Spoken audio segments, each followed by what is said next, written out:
Hey, my name is E, and I wanted to do a crashing the culture discussion because I really want to engage in topics that will be relevant to our culture.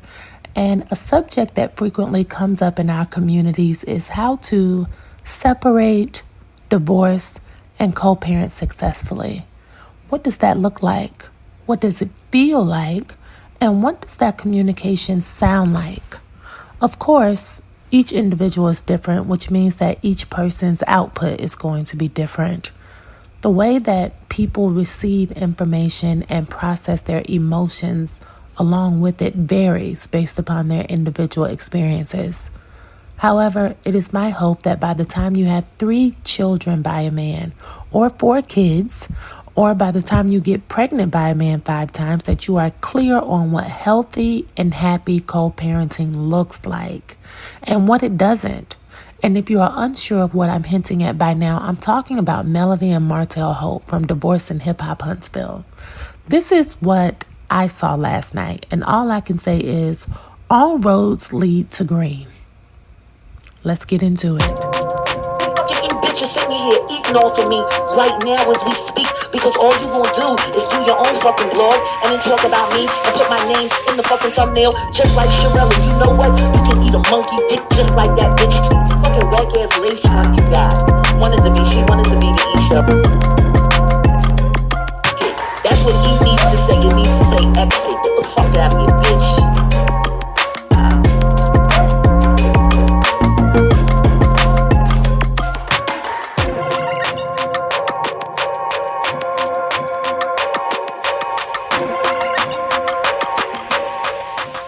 So, if you didn't watch last night, Divorce and Child Support Huntsville, Season 8 premiered, and I have a lot of questions. Melody, I need to have a word with you, dear heart, because 1, I am an advocate for women. I know what it's like to be lied to. I know what it's like to be cheated on. And, my problem is you don't get to get your get back and then keep on getting him back. Girl, when does it stop? If you keep getting him, the less sorry I feel for you, because I don't see any victims in this situation anymore. It's mutual combat. And the only sad part about it is the kids. The kids have to see this, and it's a big mess. It's bigger than these two lying and cheating on each other behind the scenes, because all of that was mutual. You high-step your yellow tail up in here on some flogging-ass, perpetrating-ass, fake-ass shit and scammed up. All of that was mutual. It's the fact that Melody filed court paperwork and she lied to the judge. And the judge all but said, when you go back and read the transcript, Melody is so self-seeking and narcissistic. She lacks the capacity, more so than Martell, to be a good mother first and a bad ex-wife second. I'll say that again. Melody is so caught up in some bull crap. She doesn't know how to be a good mother first and a backwards, bitter ex-wife second. In the court papers, it was stated this woman went through 24 babysitters during the course of 1 year to watch her 4 children due to her poor work-life balance, and she couldn't keep consistent childcare on staff. This is when I knew her mother, Vanessa, that woman, she's emotionally unavailable to her children. She's out of sync with her position as the matriarch in her family, and overall, fraudulent.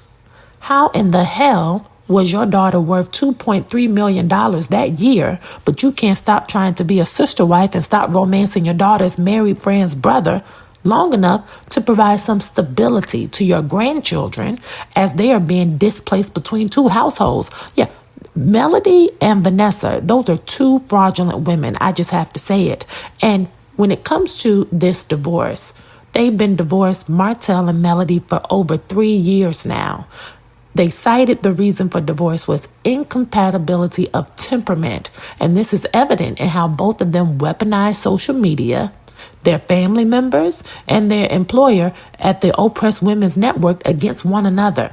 But after it's all said and done, Melody cannot show those kids on camera per Martell's request, and for this reason, she is intentionally going out of her way to paint him as a bad father. We already knew he was a bad husband. And normally, I wouldn't be so out of sorts with Melody's behavior, but for the fact that her behavior is inconsistent with the narrative she is trying to spin. See, Melody played in everybody's face last night. She walked outside and stood in front of that yard with that blonde toupee looking like Monet Tejada, and she discussed the installation of those new security cameras to provide her with a wide-angle street view into her suburban neighborhood. Because let Melody tell it last night, she was now in fear for her life and her children's safety after Martell got arrested. It was bull. It was bull. The two men she hired for security even knew it was bull, because those two men who appeared to be physically fit, and if they were real security officers, then they would have been trained to pay attention to detail. They should have been licensed, and they were trained to remain calm in stressful situations and would know how to de-escalate dangerous situations. Those two men did not use body language or communicate in a way that would indicate that this premises was under a yellow alert. It was not natural behavior. They all acted like there were two trained actors who were just graduated from acting class 2 weeks prior and were brought in by Carlos Reyna to put some hot sauce and jelly on Melody's storyline. I'm telling you, Melody was on a roll last night, and it absolutely sickened me when she referred to Martell as unhinged. She even insinuated that he might try to come to her home and harm those kids, and that's where I draw the line. Melody knew that was a bald-faced lie when she told it. That man loves his kids, and his kids loved him. And Melody knew exactly what she was doing. The reason those security officers, who really weren't securing the office at all, they didn't have to de-escalate or convince her to remain calm in this situation. And that's because they see the same thing I see. Here is Melody, a mother of 4 living children, who professes to be so stressed out and in fear for her own safety, but she's walking out the house in heels. She has on a tight denim dress. She has on a fur. Her makeup is done like she's on her way to a Young Jeezy video shoot. She has jewelry, accessories perfectly styled. Her wig, I'm telling you, that skunk style color, it was laying so flat you would have thought it was melted together like a grilled cheese sandwich. And here she is. This woman is standing outside her $1 million suburban residence with no bags under her eyes, no smeared mascara from crying, every eyelash in place. And you want to paint the picture that you are so disheveled and scared for your safety and for the safety of your kids? Baby, you got to knock it the hell off right now. Okay? Then when Melody walked into the house and started to tell Marcus, a.k.a. Drew Tejada, about the security folks installing the new cameras, he looked up and said, "Oh, well, I cooked some bacon, eggs, grits, and biscuits for you." In other words, he's been up all night watching your kids and up all morning cleaning and cooking for these kids. This man didn't have time to go to the same acting class Carlos Reyna sent the security to. That man knew, just like I knew, that it wasn't no used tissues on the countertops for Melody staying up crying all night. It's pretty safe to say she slept well the night before, wherever she slept. Okay? So then she goes on to gaslight the camera crew to the 99th power, smiling and laughing about Martell's arrest, and then said, "People were blowing up my phone, so I had to turn it off. I like to keep things private." Excuse me. When things are not congruent, that's when I have to ask questions. If Melody wanted to keep this so quiet and private as the executive producer, why did she film it? It's airing on national television. What do you mean private? If Melody wanted to avoid that scene, she could have. And that's when I really knew that Melody was a repulsive and fraudulent, disgusting piece of work. She used that scene to get in an extra jab and then tried to mask her delight under the guise of it all being God's work. She called Martell's arrest, quote unquote, divine timing. And I quote, "If you just step back and let God do the rest, everything will happen when it's supposed to." See, devils always quote scriptures. Okay? They love to be deceitful in the face of an audience. Be clear. Melody yields a lot of power on that Love and Marriage Huntsville set, and never would she be forced to film that scene if she didn't want to. She filmed it because she needed a storyline. Otherwise, she would have had nothing else to discuss in this opening episode. And low-key, she was really shocked and bewildered by the fact that Martell nor his mother Marlene picked up the phone to call her and ask her to come help with those kids. Oh, that blew her mind. She could not believe that she was not needed and that Marlene and Ariane were able to assist Martell when he was being detained and when it got those kids and kept them out of harm's way. See, this whole thing, this was a setup, okay?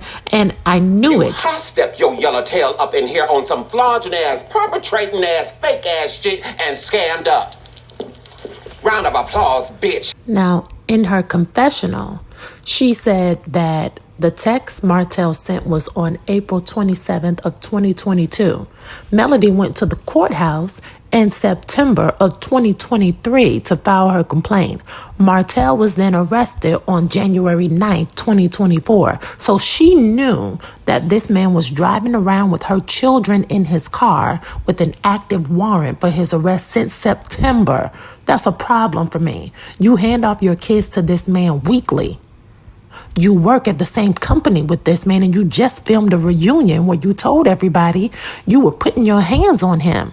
You were hitting on him is what you said. So you have been physically violent towards this man for years. And the day he is finally made aware that he has a warrant for his arrest, y'all kids are in his car.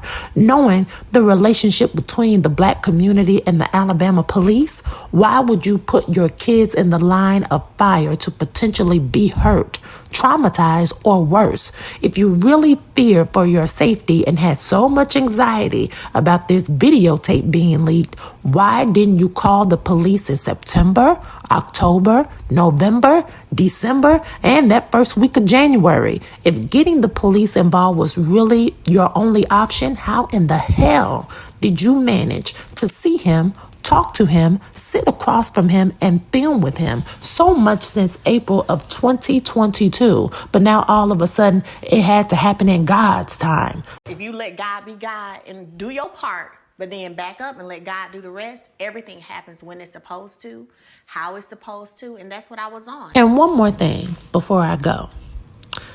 At the end of the episode, Carlos and Melody did a live show at the Starbucks inside Lenox Mall, and they invited all of the middle-aged women of color and women who had never been to the prom, women who have been divorced, and women who have been cheated on by black men.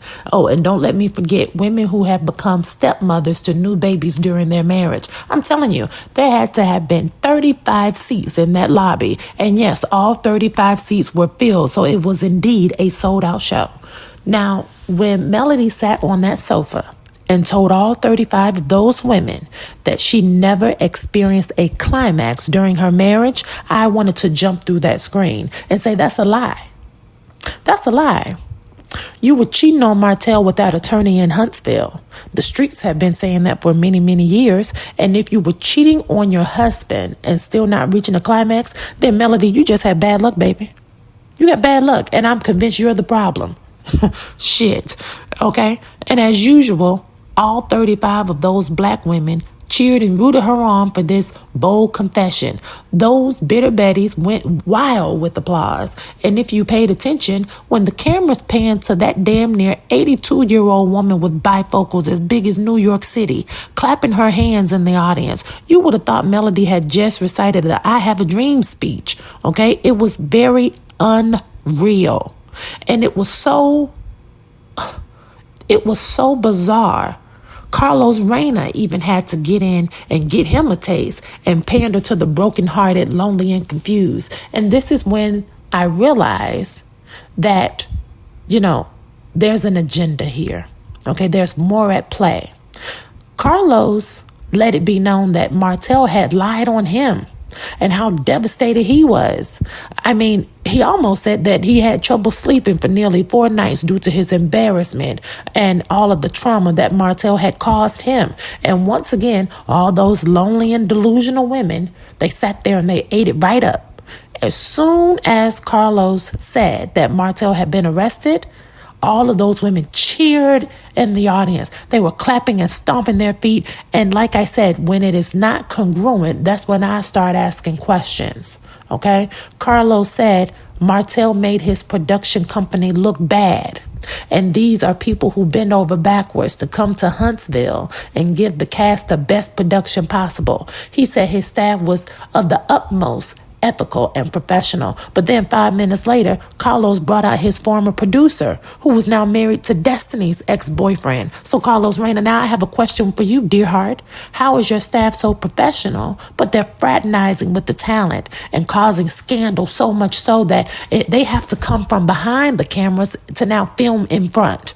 Okay? Not to mention, Winter already came out and said how your producers instigate the drama to the point where it could be considered bullying and verbal abuse. And I believe her. I believe her. This is also when I realized Carlos and Melody are in this together. They're in cahoots. Okay, his production company is too biased to tell the truth and tell the real stories as they occur because they are too invested. Okay? The invested interest is Carlos Reyna wants to be a main character on this show so badly. He wants to get some of this millimeter money. And it is too profitable for Carlos and Melody to continue to paint Martell, Marceau, Letitia, Stormy, and Miss Wanda as villains. Because as long as all of those people are the villains, then Melody and Carlos get to be the hero. They get to come in on their white horse and they get to pander to the viewers to save them and say, I'm just like you. Have you ever been hurt before?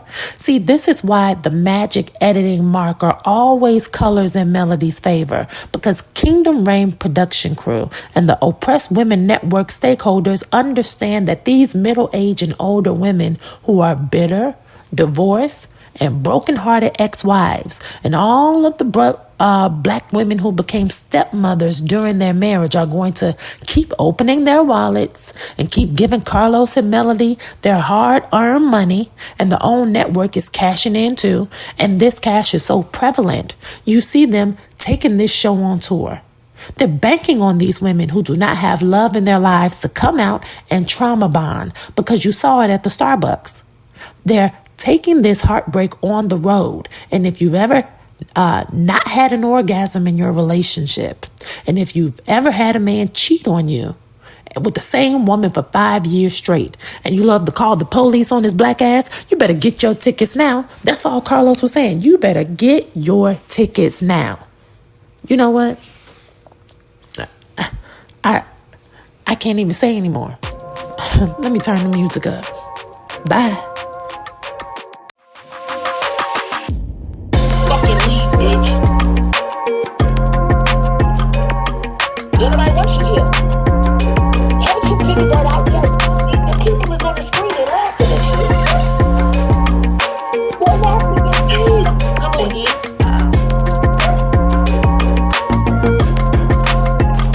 You're missing something in life. From Dick, 'cause she needs it.